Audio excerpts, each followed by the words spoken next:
Ahora sí, ya nos vamos incorporando entonces al conversatorio el día de hoy. Estábamos ahí haciendo algunos cambios de outfit para acompañarlos hoy día con la polera. Ven, chiquillas, que andamos con la polera del ataque cerebrovascular, ya cerrando este mes y haciendo la promoción ahí en todos lados, así que felices ya de que puedan ir incorporándose de a poquitito a este conversatorio que teníamos el día de hoy, que tiene planeado, ¿no es cierto?, comenzar a esto de las 20 horas. Así que estamos dando solo unos minutitos para que las personas puedan incorporarse y sumarse al conversatorio el día de hoy. Así que así damos tiempo y invitamos a todos los participantes a que, si quieren encender sus cámaras, felices que nos puedan acompañar visualmente. Están habilitadas prácticamente gran parte de las funciones ustedes de esta plataforma, por lo tanto, esto queremos también de alguna manera hacerlo interactivo, así que recuerden que tienen el chat donde pueden escribir sus preguntas. Si necesitan de repente hacer alguna pregunta en particular, también se puede levantar la manito con estos iconos que hay acá abajito y podemos, ¿no es cierto?, o alguien habilitar su micrófono si necesita hacer alguna pregunta en particular. Lo que nos interesa es que todos de alguna manera puedan participar, así que también tener ojo con los micrófonos que de repente se nos pueden quedar ahí encendidos, cosa que también dentro de las conversaciones no interrumpamos hoy a nuestros invitados y a ustedes mismos que van a estar ahí aportándonos con sus comentarios y experiencias. Así que, dando la bienvenida, como les digo, estamos dando solo unos minutitos mientras se incorpora, ¿no es cierto?, la gente el día de hoy, que no está fácil el día, por cierto. Así que ánimos a todos por estar hoy día haciendo este esfuerzo de encontrarse, ¿no es cierto?, y de encontrarnos en estos espacios de conversación en este horario, este 30 de octubre, que está caluroso todavía, o al menos por acá donde yo estoy. Mira, ahí vemos a algunos disfrutando un cafecito rico, Julia, qué envidia. Así que fantástico, porque esa es la actitud que uno tiene que tener, ¿no es cierto?, para el día de hoy. Así que fantástico.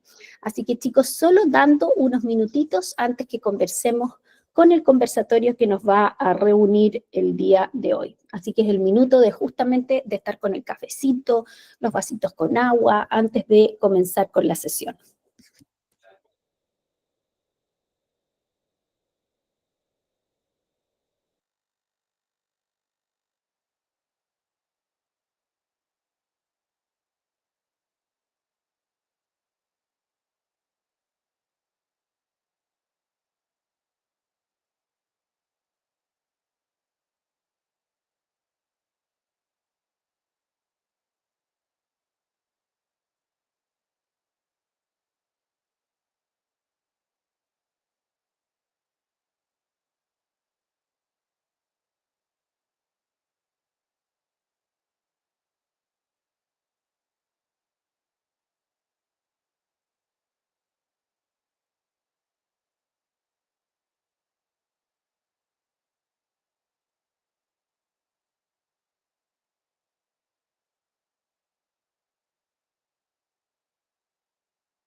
Perfecto, estimados, ¿qué les parece entonces si ya estamos en la horita y tenemos ya la confirmación oficial para poder, ¿no es cierto?, comenzar con nuestro conversatorio el día de hoy?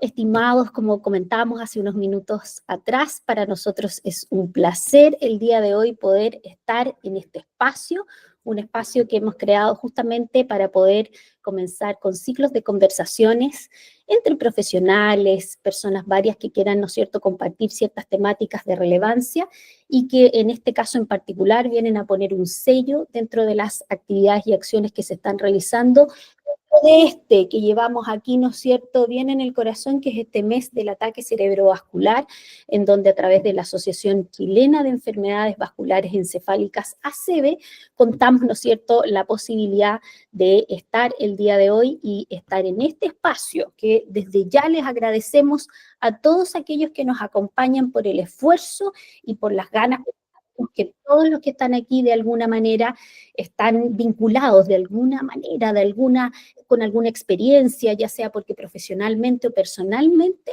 la temática del ataque cerebrovascular parece ser, ¿no es cierto?, algo relevante. Y justamente lo que les decíamos el día de hoy es un conversatorio bien en particular, bien especial, donde contamos con dos grandes profesionales que yo no diría invitadas, porque en realidad hoy forman parte de la casa de lo que vamos en el fondo a hacer, porque por un lado, ¿no es cierto?, voy a presentarles para que ahí nos salude y puedan identificarla desde allá, a Priscila Rivera, y es psicóloga, justamente que pertenece como socia activa y muy activa en la parte de la psicología, ¿no es cierto?, en nuestra Asociación Chilena de Enfermedades Vasculares Encefálicas. Hola Priscila, ¿cómo estás? Hola Michelle, ¿cómo están todos? Espero que bien. Felices de tenerte, Priscila, y Ay, gracias a vamos a ustedes. tener ahí el espacio para poder ir desarrollando más cositas y conversando también para que nos cuentes también de ti, que vamos a pasar también a eso. Y por otro lado, yo digo que también es parte de la casa, es porque también de alguna manera orgullosamente podemos decir que la Asociación Chilena de Enfermedades Vasculares Encefálicas, ACEVE, de alguna manera está trabajando ya esta alianza estratégica en conjunto con este gran observatorio de salud mental de Chile, donde hoy día contamos con Danae Cerda, psicóloga, Danae Cerda, ella psicóloga, que nos va a estar, ¿no es cierto?, acompañando, y por eso digo que forman parte de la casa, porque ya estas dos instituciones de alguna manera están construyendo un camino de desarrollo conjunto y colaborativo que esperamos pueda ir sosteniéndose y manteniéndose en el tiempo. Danae, qué gusto tenerte también aquí el día de hoy. Un gusto, realmente un gusto para mí estar acá, ¿cierto? Poder también compartir experiencias, compartir también ciertos conocimientos y que conversemos acerca de la salud mental y el ACV, tal cual como lo dices tú, Michelle y Priscila. Somos de la casa, exactamente. Ya me siento así y yo creo que ustedes también lo sienten desde el corazón. Así es, y por eso estas dos instituciones de alguna manera o asociaciones se juntan el día de hoy para efectivamente poder dar comienzo a este conversatorio que también tiene una particularidad bien especial, chiquillos, ya y que queremos transmitirles a ustedes. Tenemos un mes del ataque cerebrovascular, pero también es el mes de la salud mental, ¿no es cierto, Danae? Hablábamos también de eso, y qué importante visibilizar que nos encontramos en estos meses donde estamos conmemorando de alguna manera lamentablemente algunas problemáticas de salud que se relacionan de manera muy importante en nuestro país y que hoy día vamos a discutir en relación a esto, y que justamente cuando estas dos condiciones de alguna manera, sobrecarga de patologías de salud mental, el ataque cerebrovascular por otro lado, están juntas, sí, pues pareciera ser que esto empieza a transformarse en un problema aparentemente, ¿no es cierto?, mayor o de mayor dimensión. Entonces, por eso la idea es de conversar acerca de esto el día de hoy, y por eso en esta primera parte, sigo insistiendo, donde estamos conmemorando el mes de estas dos condiciones que cada uno de ustedes, colegas y chiquillas, representan en el fondo para nosotros, es que podamos dar un espacio para conocerlas también un poquitito más y también conocer desde qué marco de acción hoy día vamos a enfocar un poquito la conversación. No sé si Priscila nos puedas contar un poquito más acerca de ti y de tu vinculación con la sociedad SEBE, como para poder entender desde dónde va a ser la mirada desde que vamos a conversar y por qué es importante hoy día esta temática desde tu perspectiva. Gracias, Michelle. Sí, efectivamente, bueno, yo soy Priscila, soy psicóloga y neuropsicóloga y llevo aproximadamente ya 10 años trabajando en el área de neurorehabilitación. Entonces, como sociedad CB puedo mucho aportar como desde la parte más aguda, desde que los pacientes están hospitalizados, se van de alta y siguen en rehabilitación ambulatoria. Así que en el fondo el propósito, desde mi área al menos, es poder aportar como de todas las secuelas cognitivas y también emocionales, que ahí lo vamos a trabajar en conjunto con Danae, lo vamos a poder conversar. Y bueno, bienvenida, darle las gracias a todos los quienes están aquí conectados. La idea es que también puedan compartir experiencias, inquietudes también que tengan al respecto de cada arista, porque acá no es una, son muchas. Y la idea es que también podamos como tener alguna conclusión en conjunto. Yo creo que también sería bien bonito eso. Así que gracias, Michelle. Muy agradecida, pues, Priscila, y por lo mismo queremos también escucharte, Danae. Cuéntanos un poquitito acerca del Observatorio de Salud Mental de Chile y cuéntanos cómo se vincula eso contigo, para también conocerte un poquitito más el día de hoy. Muchas gracias, Michelle. Bueno, mi nombre es Danae Cerda, yo soy la fundadora del Observatorio de Salud Mental Chile. iniciamos este camino maravilloso el 2018, cuando observamos, ¿cierto?, desde una mirada más bien de la vulnerabilidad que existía en los establecimientos educacionales, más bien públicos, en esa época, y desde hace mucho tiempo atrás, la carencia de salud mental, ¿cierto? La carencia del apoyo psicosocial también a las familias, a los estudiantes, y desde ahí generamos este observatorio que también medía, porque también considerábamos y considero que lo que no se mide no mejora, y lo que no se mide no existe al final. Entonces la efectividad de los procesos, de los procedimientos, y eso también se vincula con cualquier otro proceso de recuperación, ya sea de salud mental, de salud física, de lo que sea. Entonces ahí vamos a estar hablando desde la recuperación, ¿sí?, la rehabilitación, los procesos también que tienen que ver con la salud mental. Vamos a estar conversando también con Priscila acerca de cómo eso confluye, ¿cierto?, desde la neuropsicología y un montón de cosas más, así que agradezco esto. Muchas gracias, Michelle. Muchas gracias, Danae. Priscila, entonces no podemos no partir este conversatorio donde nos gustaría saber, ya desde su perspectiva, cómo vamos a relacionar estos dos temas. Como que de repente uno decía, podemos hablar solo de salud mental, solo de ACV, pero ¿qué pasa cuando estas dos cosas se juntan? ¿Cuál es la relación que existe entre la salud mental y el ataque cerebrovascular desde lo que les ha tocado a ustedes, desde su experiencia o desde sus miradas de acuerdo a las instituciones que hay detrás de ustedes? Bueno, hay directa relación. Hay que partir en el fondo desde la parte inicial, desde que se produce algún accidente cerebrovascular, el cómo lo vive la familia en primera instancia como una urgencia, ¿cierto? O sea, ya a partir de ahí, el tema de salud mental ya comienza en el fondo a influir. ¿Qué rol cumple también la persona que tuvo el accidente cerebrovascular? En la parte mucho más aguda, o sea, cómo está en el fondo avanzando en su proceso y cómo la familia ve de acuerdo a la expectativa, lo que se espera. Hay mucho temor también, temor por parte de las familias, por ejemplo, de perder a la persona que está viviendo también este accidente cerebrovascular. Hay muchas inquietudes, muchas dudas. Por tanto, desde mi rol, al menos la intervención es de forma mucho más temprana, desde ahí, desde el inicio. También para las personas que viven accidente cerebrovascular, porque ya al partir de las semanas, según el cuadro a seguir, generalmente las personas poco a poco van comprendiendo. Entonces, nuestro rol también es muy importante de ir psicoeducando de qué es lo que le sucedió, qué implicancias tiene, que tiene que ver con la conciencia de enfermedad, que eso es, yo creo, uno de los aspectos primordiales en el fondo como objetivo, sobre todo para la misma persona que vivió este evento médico. No sé si estás de acuerdo o nada, pero al menos desde esa experiencia puedo ir como plasmando, desde ahí viene ya la salud mental.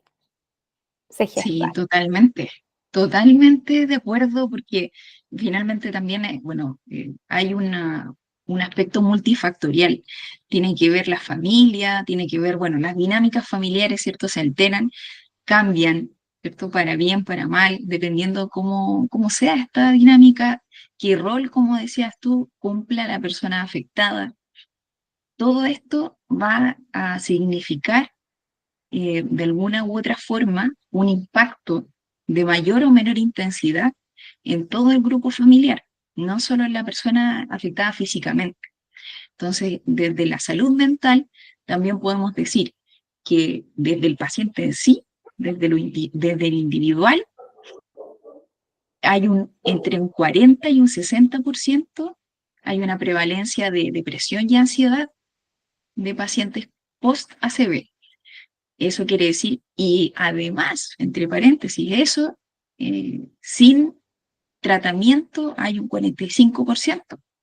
Entonces estamos hablando de que es, hay una prevalencia altísima y por tanto la recuperación y el proceso de rehabilitación se hace más difícil porque hay una desmotivación, hay un proceso, ¿cierto?, que de alguna manera no solo desmotiva al paciente, sino que también genera una incertidumbre en la familia. genere una sensación de desesperanza, y ahí tenemos que ir midiendo la intensidad de la sintomatología para ver si es que realmente esto se está transformando en un trastorno, la intensidad, la duración, ¿cierto? Y algunas otras sintomatologías también físicas, y verificar si es que esto no es parte solamente de algo más bien neurológico propio de lo que le sucede, ¿cierto? Desde lo físico. Justamente en relación a eso, como comentabas en el fondo, Dani, y como Priscila de alguna manera también nos enunciaba ya esto, o sea, parece ser que la depresión, la ansiedad son síntomas o signos que de alguna manera pueden presentarse en las personas que sufren un ataque cerebrovascular, y también esto de alguna manera arrastra el entorno, cuidadores, familiares cercanos. ¿Qué otros síntomas o signos o incluso rasgos que nos permitan detectar cuando una persona está con estos elementos más depresivos o ansiosos son los que tenemos que estar atentos y que nos deberían preocupar? ¿Cómo de alguna manera diferenciar cuál puede ser el límite que sea normal de alguna manera? Esto de que efectivamente a mí me pasó una condición importante sobre esto, y efectivamente quizás en mis etapas de duelo es importante vivir ese proceso y esa pena, o sea, hasta dónde esto es normal y hasta dónde esto ya empieza a preocuparme ya, porque no es normal tampoco que a lo mejor eso pueda interferir en las cosas que se quieran hacer. ¿Dónde? ¿Cómo? Qué difícil quizás es posicionarlo de esa manera para ustedes, chiquillas, pero que nos puedan a nosotros como audiencia orientar en qué nos tenemos que fijar, en qué nos tiene que preocupar. Lo que pasa es que en ese caso hay que hacer una gran diferenciación. Al inicio, generalmente, tanto las familias como los pacientes viven un procesamiento de duelo.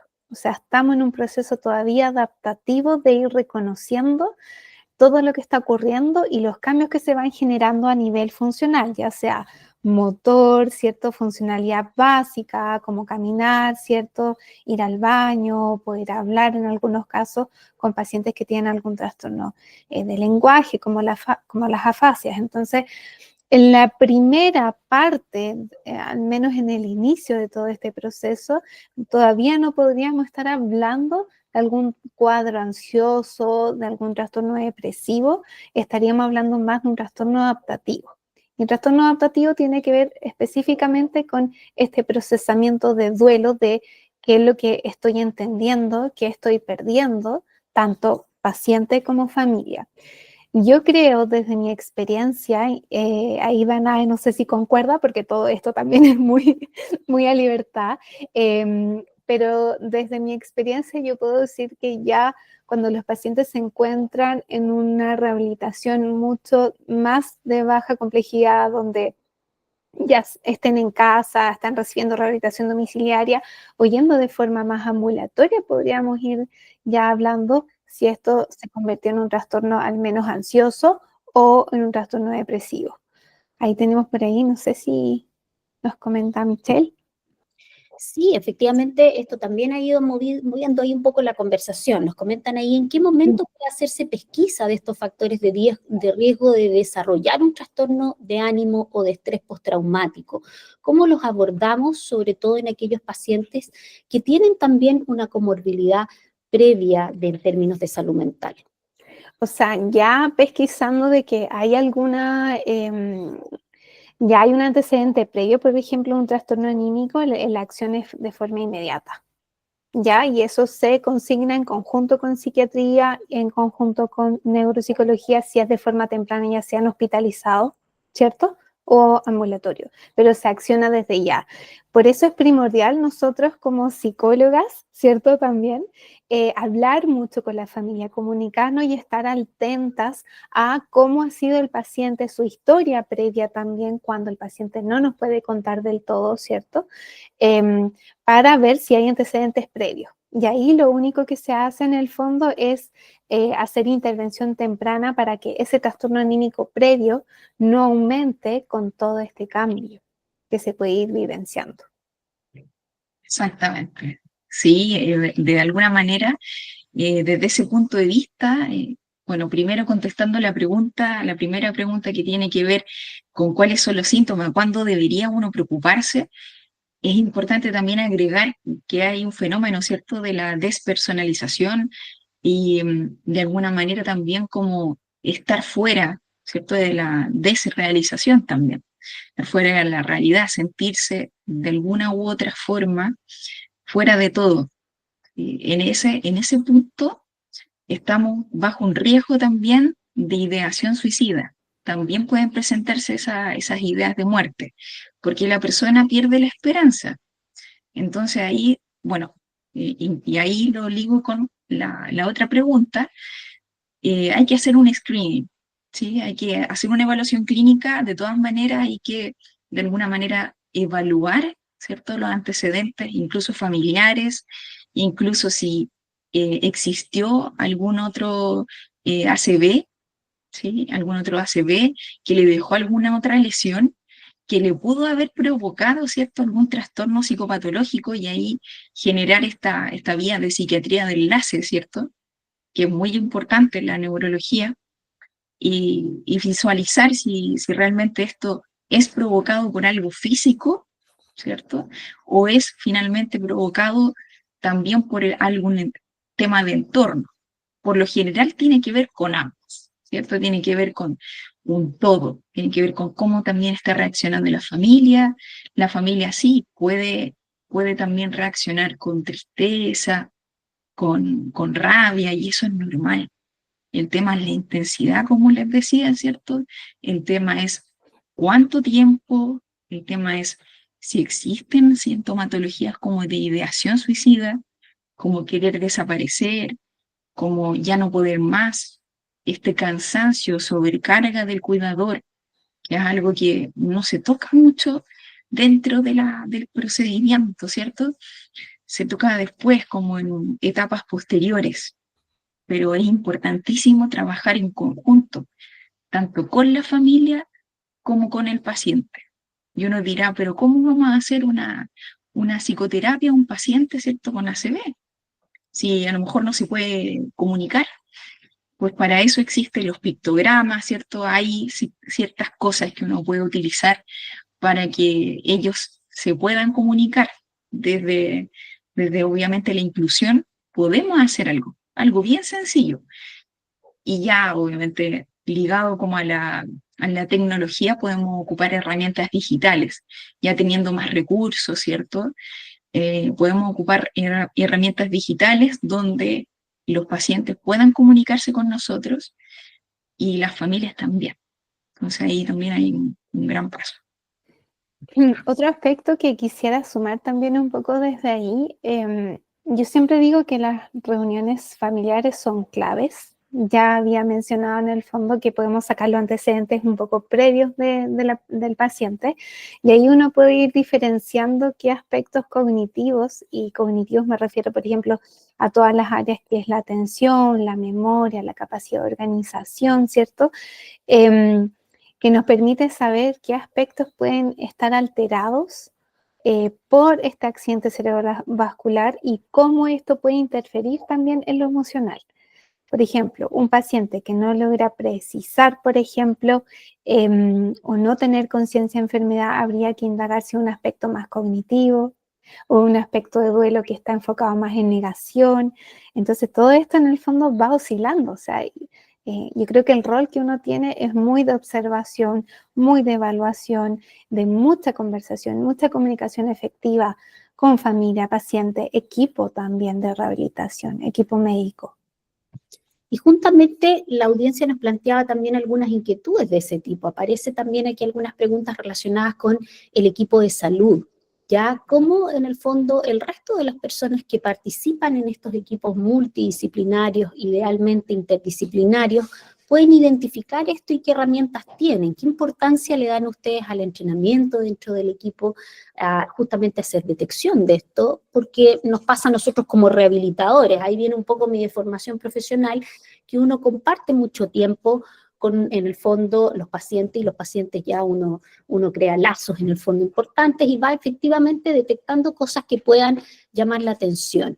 ¿Cómo en el fondo podemos, como nosotros rehabilitadores, aportar en este proceso? Desde mi perspectiva, al menos, yo creo que es conversando en equipo, yo creo que es súper importante contenerse. Yo creo que uno no está exento de que cada caso pueda calar fondo. Sí, en el fondo somos rehabilitadores, pero también somos personas, ¿cierto? Psicoeducar a los equipos también es súper importante. A veces uno puede sentir o observar que hay mucha ansiedad también por parte del paciente y cómo eso se transmite al equipo, cómo el equipo acciona frente a eso. Entonces, también es importante esa comunicación para nosotros en el fondo detectar qué es lo que puede estar ocurriendo a nivel equipo y cómo modular también eso en beneficio tanto de tanto equipo y paciente también. Si esto es bidireccional, no es solo uni. Al menos eso Sí, les puedo comentar. sí. Sí, también comparto esa mirada porque tenemos que compartir también conocimientos, tenemos que compartir experiencias y los primeros que pesquisan no son los neuropsicólogos, no son los psicólogos, no son los psiquiatras, no, son los que están en la primera como fase, ¿cierto? En la detección, en la rehabilitación continua, la primera rehabilitación. Entonces ahí, como sugerencia siempre, aparte de estar en contacto continuo, de como capacitarse también, bueno, incluyendo también a los psicólogos, porque eso es importantísimo, siempre estar actualizándose. Y también psicoeducando y cuidándose de alguna u otra forma emocionalmente. Pero todos podemos de alguna manera contener a alguien, todos podemos identificar, ¿sí? No es resorte solamente de un psicólogo o de un psiquiatra. Finalmente lo que tenemos que hacer es tener conciencia de que es un ser humano. Eso es lo primero. Un ser humano que es doliente, ¿cierto? En ese momento. Y desde ese punto de vista, preguntarle cómo se siente. Tan sencillo como eso, cómo se ha sentido emocionalmente. Y si no puede expresarse, podemos ocupar lo que ya les decía, los pictogramas, ¿cierto? Cosas que sean sencillas de, obviamente, señalar, colores, formas, algo que signifique más fácil, como que uno está con enojo, con miedo, con tristeza, ¿sí? Todo eso nos puede ayudar y facilita también en la contención hacia a esos pacientes, esas familias también. Es primordial realizarlo de esa forma para que de alguna u otra forma también los pacientes y sus familias confíen en todo el equipo. Muy importante. Cabe mencionar también que mm, eh, a veces me pasa mucho que las familias como que les cuesta quizás como entender cuando uno puede hacer sesiones dobles, ya sea en rehabilitación domiciliaria, por ejemplo, cuando hacemos sesión dual con fono, neuropsicología, pero ¿por qué están haciendo doble? Entonces, de hecho, si a veces lo hacemos es para en el fondo apoyarnos desde la parte comunicativa, desde neuropsicología cuando se pone, por ejemplo, un paciente ansioso o se desborda, cómo Fono aborda eso. Entonces, en el fondo nos vamos retroalimentando. Yo creo que eso es muy importante. Nos vamos retroalimentando a nivel interdisciplinario en equipo. Entonces, eso también es muy beneficioso. Exactamente. Trabajar en equipo, total y completamente, en conjunto Exacto. siempre. Sí, Y justamente hacia ahí enfoca uno el concepto que lo que uno dice, ¿no es cierto, chiquillas? De la transdisciplinaridad, o sea, que uno de alguna manera debe contar con algunas herramientas que le permitan también contribuir de repente a ámbitos de acción que probablemente no son los propios, pero que justamente son importantes, o sea, qué importante es de repente el rehabilitador darse el espacio de conversar de cómo uno se siente, lo que decía Danae, de las emociones que hay detrás de eso y sobre todo cuando, ¿no es cierto?, también, y nos pasa a nosotros, existen también estas dificultades para comunicarse, ya como la afasia, ¿no es cierto?, como incluso trastornos motores del habla, que hacen, ¿no es cierto?, que de alguna manera yo como paciente puedo sentir mucho más frustración al no poder, ¿no es cierto?, de alguna manera expresar en el fondo estas ideas, y también eso de alguna manera genera cuadros de mayor irritabilidad, periodos donde uno dice, a lo mejor me siento más irritable o la familia me identifica más irritable porque no tengo esta forma más fácil y habitual de poder comunicarme. Entonces ahí ustedes han tocado temas muy sensibles, ¿ya? Porque en el fondo implica, ¿no es cierto?, que el mensaje y fuerza que nos están dando de la importancia en el trabajo en equipo. Yo veía por ahí levantadita la manito de alguien que estaba en la audiencia. No sé si puedes, Mónica, abrir tu micrófono y si quieres también habilitar tu cámara. ¿Quieres compartir algún comentario, alguna experiencia, algo que nos quieras señalar? ¿Estás por ahí, Mónica? Excelente, ahí ya te vemos, nos falta solo habilitar tu audio. Quita tu audio, cosa que podamos ahí, libéralo y te vamos a poder escuchar. Y también la vemos muy puesta con la camiseta Ahí, rosa. ahí Ahí fue, sí que la sí. escuchamos y la vemos con la camiseta puesta, Mónica. Cuéntanos. Hola, hola, ¿cómo están? Agradecida de esta instancia que nos sirve a todos nos sirve esto mucho. La pregunta mía es, ¿qué hacemos con una persona que le da una ACV mientras espera que la atienda un psicólogo o un neuropsicólogo? ¿Qué podemos hacer antes de eso? Para que la persona, bueno, con una ACV te cambia todo, todo, todo. Entonces, para que la persona vea alguna salida o que sea más amable el tiempo que tiene que esperar la atención. Esa es mi pregunta. Ay, Mónica, qué tremenda pregunta. Yo creo que es algo muy controversial, porque me pasa mucho que no todos los paquetes, por ejemplo, de rehabilitación, no está incluido psicología o neuropsicología. Para mí esa es como una lucha. Por tanto, como no hay mayor intervención, lo que más se puede facilitar, por ejemplo, es el acompañamiento familiar. Pero también hay que considerar cuánto es el red de apoyo con que se cuenta la persona con ese accidente cerebrovascular, porque nos podemos encontrar en muchos escenarios. Podemos encontrarnos con personas que tienen una muy buena red de apoyo, personas que tienen poca o escasa red de apoyo. Entonces, aquí hay que ver distintos escenarios. Si hay una buena red de apoyo, yo creo que el conversar, el validar la emoción de la persona, yo creo que es uno de los aspectos más importantes, ¿ya? En validar, porque generalmente las personas dicen, es que tú no me entiendes, a ti no te está pasando esto, tú puedes hacer las cosas, yo no puedo hacer tal cosa. Esas son las frases típicas que los pacientes nos refieren. Entonces, yo creo que hay que validar, escuchar, contener y acompañar. Yo creo que si hay una buena red de apoyo es la mejor intervención a nivel familiar o de red de apoyo externa que se puede realizar. Mientras no haya psicólogo o no haya neuropsicólogo. Yo creo que estamos en déficit con eso. Y para los casos, por ejemplo, que no hay red de apoyo, lo que podemos hacer es, en el fondo, asesorar, por ejemplo, cómo vincular, por ejemplo, trabajo social de la municipalidad, generar otro tipo de redes que pueden apoyar desde otra línea, sabiendo que no hay tanta o muy poca red de apoyo. Yo creo que eso es lo mejor, pero si tú me dices, desde mi experiencia, yo me siento a veces un poco atada de manos porque yo no logro entender cómo no está incluida esta área, que es parte también de la rehabilitación integral, no está incluido en los paquetes. Lo encuentro horrible y me ha pasado. No es la única que siente eso. Sí. Muchas gracias. A Gracias. ti. Muchas gracias a ti, Mónica, por compartir. Y justamente en relación a eso, a lo mejor Danae también nos podría justamente en este tipo de temáticas, porque yo creo que también, Danae, es importante conocer para nosotros cómo funciona un poquitito esto de cuando uno detecta, ya sea porque el equipo de rehabilitación detectó, porque yo como familiar estoy viendo en el otro que necesito herramientas, quizás yo como paciente también siento esa necesidad de recibir orientación desde el punto de vista psicológico. ¿Cómo son los procesos en esto? ¿Hay evaluaciones? ¿La rehabilitación ya, Mónica, Priscila nos hablaron que parece ser un tema en el términos de acceso, pero parece que hay otras alternativas y no sé si nos puedes ahí tú comentar al respecto. Totalmente.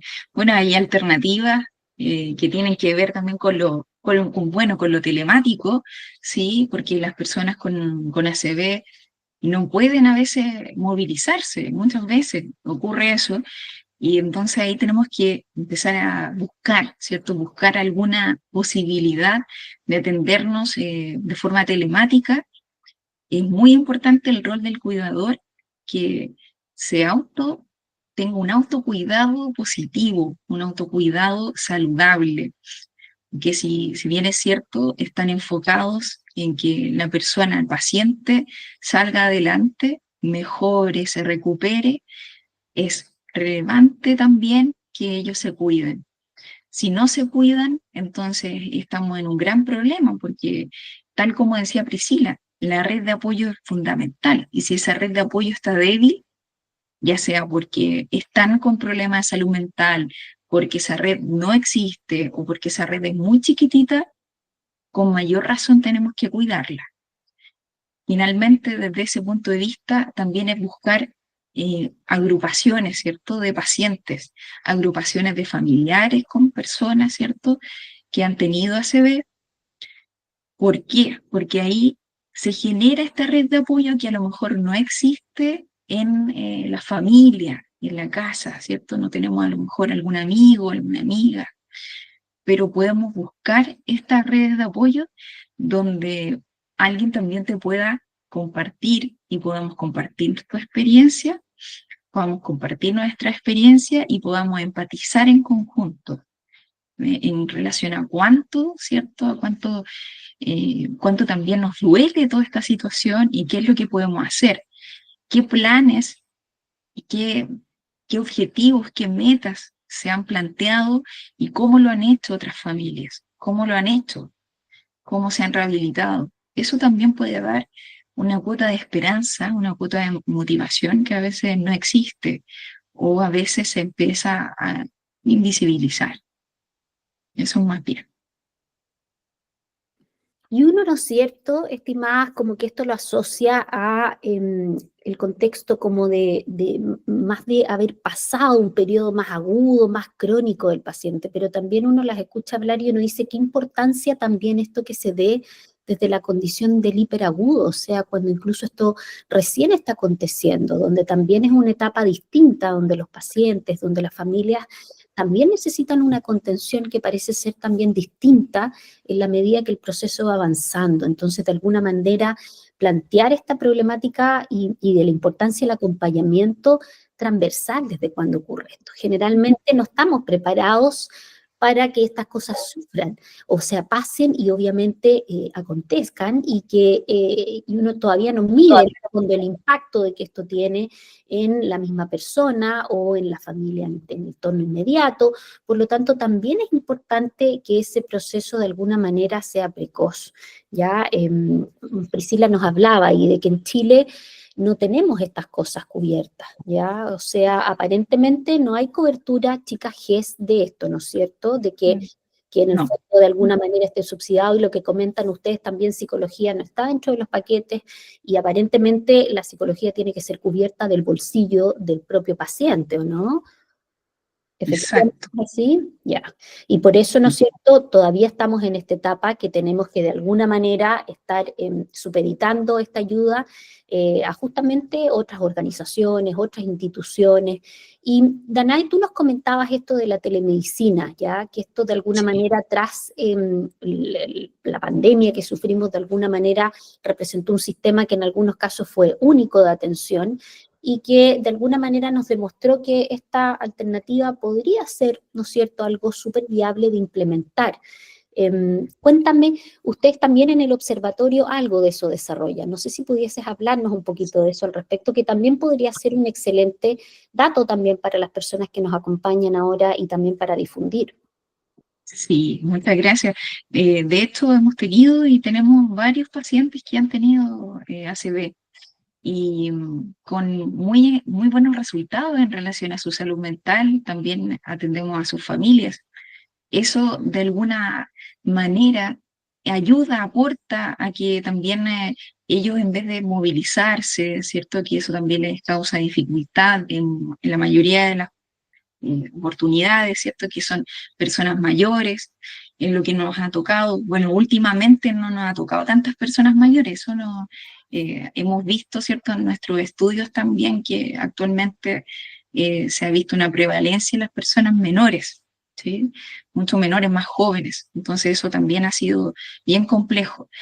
Y desde ese punto de vista hemos trabajado y trabajamos telemáticamente con pacientes, bueno, de todo tipo, pero en esta parte en particular, la rehabilitación desde la salud mental. A veces los pacientes están con un trastorno eh, que tiene que ver con algo postraumático, ¿sí? Porque hay un antes y un después. Pero claro, eso siempre tiene que evaluarse, porque también puede existir un proceso normal de duelo, tal como nos decía Priscila. Eso es normal. Pero aún así es importante la atención psicológica temprana. Por tanto, dentro de las políticas públicas debería estar el tema de contar con programas de rehabilitación que consideren la psicología, ¿cierto? Y otros equipos multidisciplinarios en la rehabilitación. Y que esto no tenga que ser resorte total y completamente de las familias. Ahora bien, nosotros atendemos por FONASA, ¿sí? Bueno, también por ISAPRE, pero al atender por FONASA también lo hacemos más accesible a personas que obviamente en este momento no está muy accesible todo. Entonces, desde ese punto de vista, cuenten con nuestro apoyo en relación a lo que necesiten. ¿Sí? Quienes tengan familiares, quienes conozcan a alguien que necesiten algún apoyo, también nos pueden escribir y nosotros los podemos orientar en lo que nosotros podamos hacer. Ahí vamos a estar.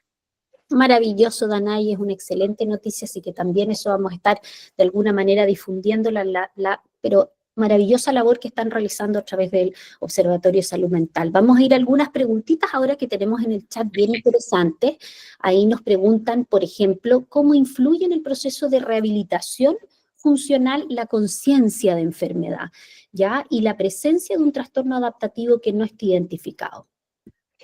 Bueno, hay un fenómeno que se da muy comúnmente, sobre todo en las etapas más agudas, que es la anosognosia, que es esta dificultad de darse cuenta de los déficits funcionales. Por ejemplo, que las extremidades superiores como las manos, por ejemplo, no se muevan del todo bien, ¿cierto? O no tengan no sé, la fuerza necesaria, por ejemplo, para poder beber agua, ¿cierto? Tomar un vaso. Por tanto, en esos casos hay pacientes que viven este proceso de anosognosia y eso está dado más que nada como por dificultades tanto cognitivas como una base también según la reserva cognitiva. ¿A qué me refiero reserva cognitiva? Por ejemplo, no sé, un paciente que no tenga tantos estudios, por ejemplo, básicos, por ejemplo, le es más difícil darse cuenta de los déficits, dada la baja reserva cognitiva. Eso también influye en el proceso.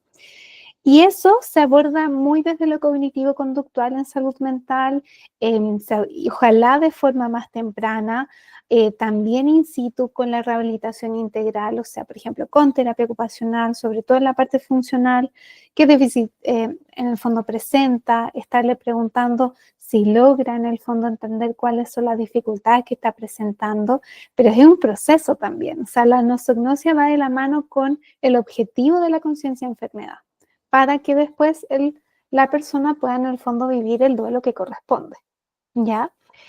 Hay en algunos casos que la anosognosia se puede ir prolongando, entonces ahí también se conversa con la familia para potenciar esto del abordaje integral de la conciencia enfermedad. No sé si logré responder la pregunta, pero...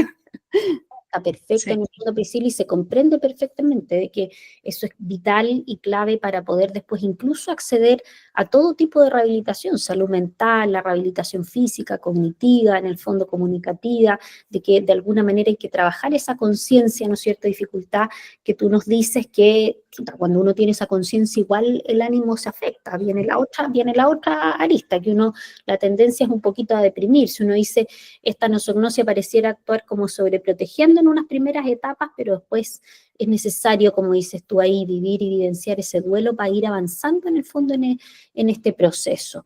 Danae, nos preguntan cuánto tiempo o duración tiene el tratamiento de la salud mental en un paciente con ataque cerebrovascular aproximadamente. ¿Uno puede dar números? ¿Tenemos algo de eso?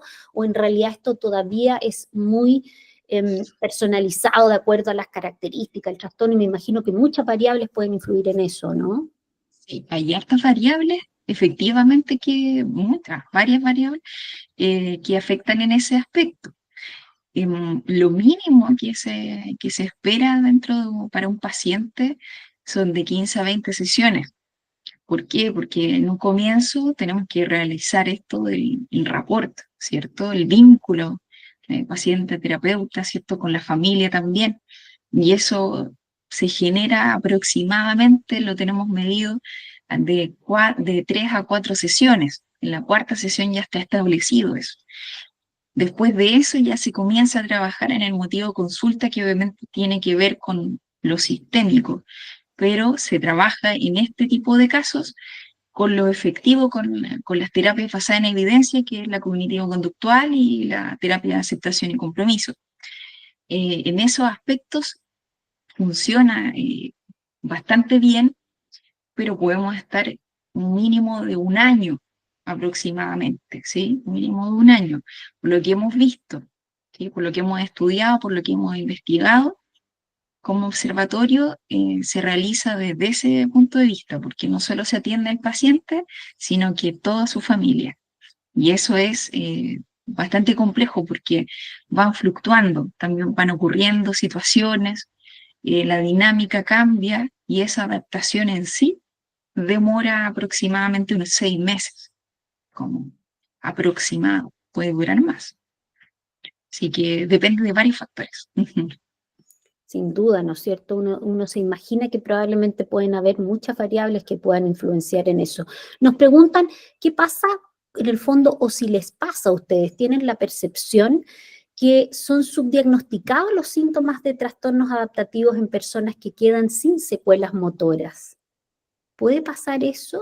Que se dé ese contexto, que ustedes tengan la sensación de que como que no se toma en cuenta estos síntomas en estas personas cuando no hay ningún tipo de secuela física, donde aparentemente uno debería estar bien, donde no debería pasar nada, y de repente uno conversa también con muchos los pacientes, y probablemente a algunos nos ha pasado, les ha pasado, que la gente como que subestima eso, ¿ya? O sea, como Así que... es, sí. Tiene De mucho hecho, que sí. ver, sí, no sé, pero tiene mucho que ver con estas secuelas invisibles. Em, y que me ha tocado en muchos casos que no tiene por qué ser evidente a nivel motor, por ejemplo, pero hay otras secuelas cognitivas que aumentan también un trastorno, no tan solo adaptativo, sino como también un trastorno anímico, ya sea ansioso, depresivo, que la persona no se sienta comprendida, por ejemplo, que tenga una secuela a nivel atencional o que tenga, por ejemplo, una dificultad en memoria, ya, por ejemplo, en memoria episódica, que no recuerda algunas situaciones del día anterior. Entonces, para todo el mundo, ya sea familia, entorno, incluso sociedad, no es algo visual. Por tanto, lamentablemente eso no se logra pesquisar a nivel anímico qué es lo que le está pasando. Desde la frustración, desde no sentirse entendido o entendida. Eso es muy importante. Y yo creo que también siento que estamos al debe. Yo sé que la asociación está tratando lo más posible de visibilizar esto. Sin embargo, la sociedad creo que le falta mucho comprender como esto que es la lesión invisible, que no se habla en absoluto. Exacto. Sí, en ese sentido también me gustaría complementar con lo que dice Priscila, que claro, se invisibiliza bastante en primer momento porque obviamente se ocupan bastante bueno, de las lesiones, ¿cierto? Lo visible, lo físico, qué es lo que hay, ¿cierto? El efecto, cuáles son las consecuencias de todo esto, el impacto, ¿cierto? En la vida también, pero claro, poco se observa en relación a las conductas, ¿cierto? ¿Qué relación tiene sus conductas? Si esas conductas cambiaron, si hay algo abrupto. Ya decíamos, ¿cierto?, que hay algunas situaciones, ¿cierto?, algunas patologías psiquiátricas asociadas, obviamente, a lo que tiene que ver con el mismo ACV, pero después si eso se va prolongando en el tiempo, ¿sí? Entonces podemos decir también que está correlacionado con la misma vivencia de dolor, ¿sí? O sea, no es solamente que hubo una lesión, sino que también hubo una lesión invisible, tal cual como decía Priscila. Exactamente. Tenemos por ahí a algunas personas de nuestra audiencia que levantó la manito. Hugo, te invitamos a encender tu micrófono para que puedas compartir tu comentario, tu pregunta y tu inquietud. Hola, buenas, ¿me escucho? Hola, sí. Hola, Hugo. Un gusto. Quería hacer una consulta. ¿Qué tan cierto es que muchos adultos mayores que suelen pasar, no sé, el duelo de la pérdida de algún familiar cercano, por ejemplo, su pareja, que mantienen, digamos, esta como pérdida, este duelo mantenido? ¿Y qué relación tiene ese episodio en la prevalencia con los accidentes cerebrovasculares? Que muchas veces nos pasa que llegan pacientes que, no sé, 6 meses atrás, 5 meses atrás, pierden a su pareja y generan este accidente cerebrovascular, y eso acarrea una cadena de sucesos que igualmente es bastante complejo para ese tipo de pacientes. Gracias, Sí, Hugo. sí. Danai. Sí, en ese sentido, nosotros como Observatorio de Salud Mental Chile hemos estudiado, bueno, todavía estamos estudiando porque hay que realizarlo de distintas maneras, ¿cierto? Correlacionar variables, todo.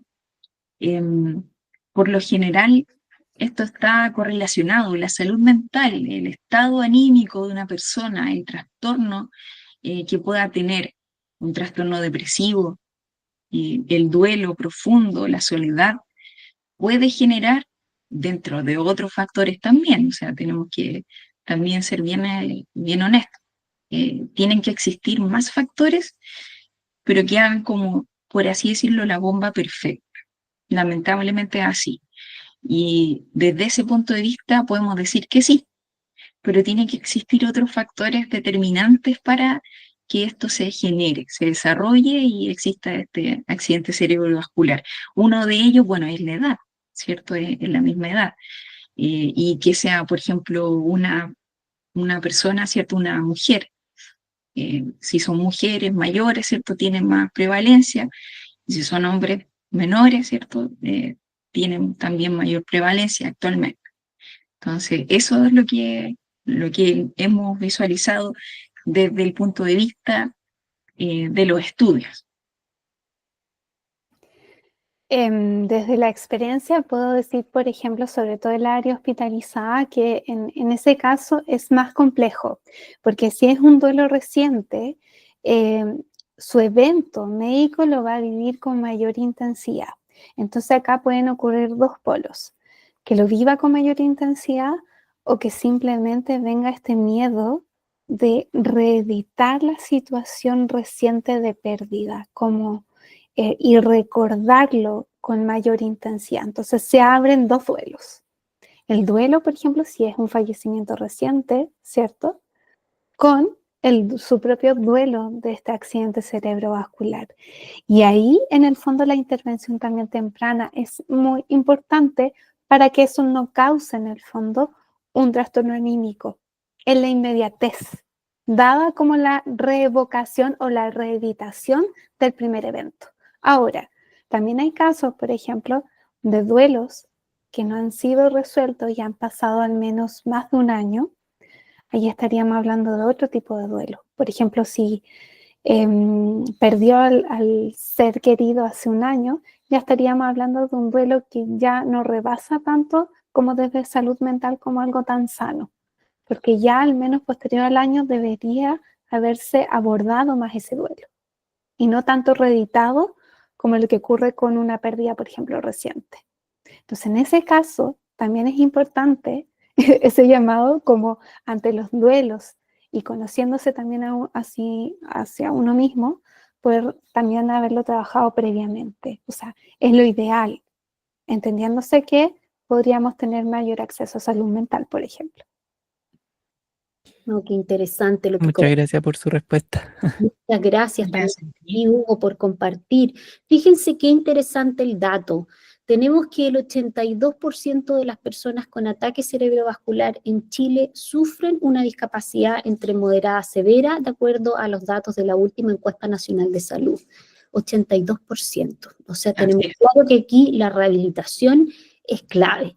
¿Cómo relacionamos entonces, chiquillas, esto del impacto que la salud mental tiene en la rehabilitación? Y ojo, lo vamos a extender no solamente de la persona, sino que también de cuestionarnos cómo esto puede también impactar o qué hacemos también con esa familia y ese entorno que de alguna manera también está aconteciendo con esto, y extiendo más la inquietud de cómo sociedad hacemos para poder también hacer frente a esto, que aparentemente en números son cifras que significativamente impactan. Así es, sí. Bueno, desde ese punto de vista, hay que realizar es un cambio cultural, básicamente. Eso es lo que hay que hacer, más que ir simplemente como al individuo, ¿cierto? A la persona. Es ir desde el individuo, desde la sociedad, desde la cultura. Por eso digo que es un cambio cultural. Si generáramos una mayor relevancia, una mayor importancia al autocuidado, ya sea físico y de salud mental, y tuviéramos las dos en la misma escala de prioridades, cosa que no pasa, ninguna de las dos es prioritaria hoy en día, porque hay mucho que hacer, el tiempo es escaso, y por tanto dejamos eso de lado muchas veces. Entonces el tema es reflexionar acerca de ese punto. Existirían muchos menos accidentes cerebrovasculares si pudiéramos enfocarnos en la prevención, ¿cierto? En el autocuidado, por ejemplo, ¿cierto?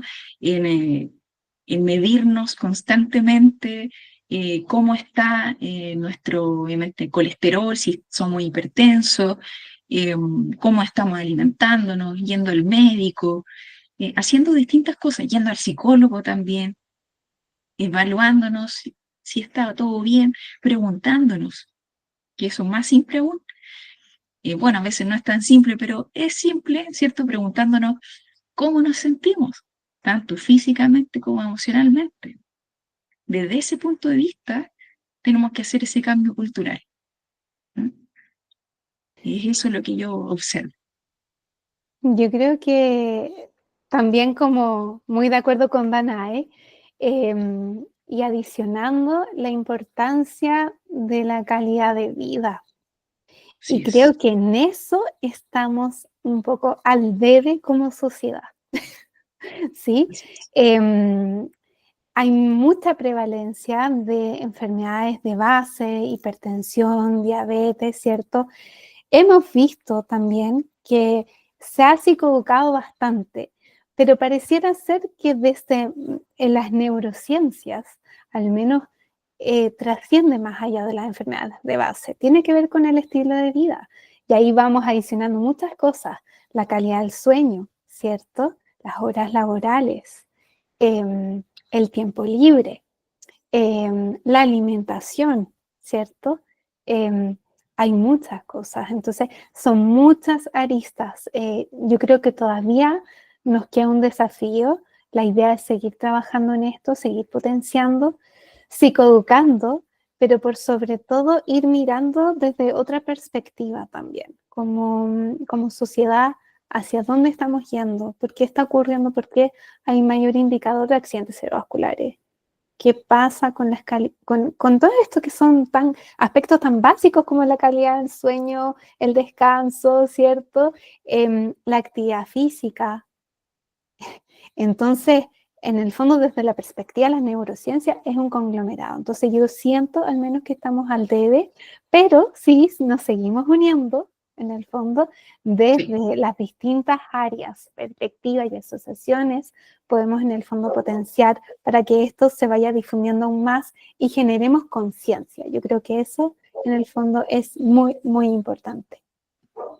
Ay, estimadas, qué interesante todo lo que de alguna manera se ha planteado. Uno podría estar aquí horas conversando, copuchando, aparte que uno se siente conversando entre amigos ahí, compartiendo experiencias, así que eso es lo que más nos entretiene de este tipo de modalidades de conversatorio, así que también agradecerles ahí a las personas que también han estado participando y compartiendo, y probablemente muchos también ahí con sus inquietudes, así que los invitamos también si quieren poner alguna inquietud estos últimos minutitos, porque ya vamos a ir cerrando lamentablemente este conversatorio, pero no antes, si dar un espacio, ¿no es cierto? Primero, no sé si nos gustaría primero partir con Priscila, te voy a tirar al tiro, Priscila, primero a la piscina, como uno dice, y nos encantaría entonces aprovechar estos últimos minutos con algunas de estas ideas de fuerza. ¿Qué nos interesa o qué te interesa transmitir hoy día de lo que hemos conversado un poquito a la audiencia que nos acompaña el día de hoy?